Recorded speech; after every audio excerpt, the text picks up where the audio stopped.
মার্কিন শুল্ক নিয়ে তৃতীয় দফা আলোচনার সময় পেয়েছে বাংলাদেশ। শুল্কের বিষয়ে যুক্তরাষ্ট্রের বাণিজ্য প্রতিনিধি দপ্তরের প্রতিনিধির দলের সঙ্গে 29 ও 30 জুলাই বৈঠক করবেন বাণিজ্য উপদেষ্টা।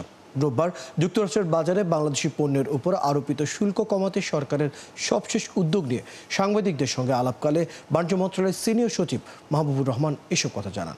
বাণিজ্য সচিব আরও বলেন, যুক্তরাষ্ট্রের সঙ্গে বাংলাদেশের বাণিজ্য ঘাটতি কমাতে দেশটি থেকে বেশি দামে গম, তুলা ও বোয়িং উড়োজাহাজ আমদানি করা হলেও বাংলাদেশের বাজারে নেতিবাচক প্রভাব পড়বে না।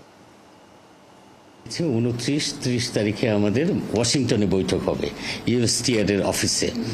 তো সেখানে আমাদের আলোচনা হবে। সেই আলোচনায় আমরা আমাদের অবস্থান তুলে ধরবো। আমাদের অবস্থান অবশ্য তাদেরকে জানিয়েছি। তো তারপরে তারা এই তারিখ দিয়েছেন এবং 31 তারিখেও তারা একটা সভা ওখানে থাকতে ঠিক করতে পারেন এবং আশা করি যে এর মধ্যে আমরা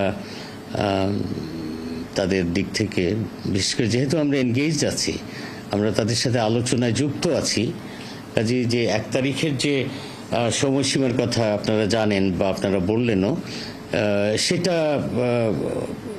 হয়তো আমাদের জন্য অ্যানাউন্সমেন্ট তার মধ্যেই হয়ে যাবে, অথবা আমরা কন্টিনিউ করতে থাকবো।